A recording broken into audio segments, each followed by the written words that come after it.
जय श्रीराम मित्रांनो, तुम्हाला तर माहीतच आहे आज काय तर आज आहे हनुमान जयंती. तर आपण चालू हनुमानच्या मंदिरात आणि हे हनुमानजीचं मंदिर आणि मूर्तीला शेंदूर लावतो आपण आज. आणि मंदिरात आरती चालू होती. पहिले आपण हात धुवून घेऊ आपले. शेंदूरनं हात भरले, हात भरलेच होते आणि कपडे भरले आपले.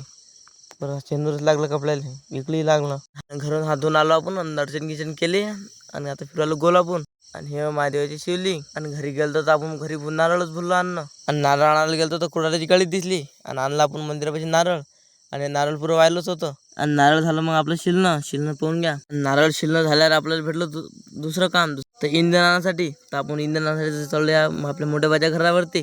आणि घराच्या वरती चढल्यावर आपलं कामच जमलं. इथं भारीच बांधले होते डायरेक्ट खुट्याची. आपल्याला इथे एकच पेंडीची जरूरत होती.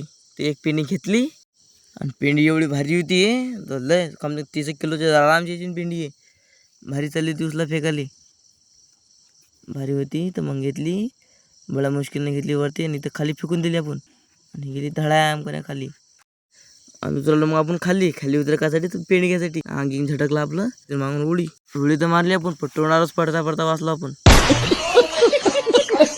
आणि पेंडी घेतली बा आपण डोक्यावर सायाची भारी चालली ती आपल्याला. पेंडी ठेवली मग आपण पोंदाच्या इथं, कारण की इथं बनणारा स्वयंपाक.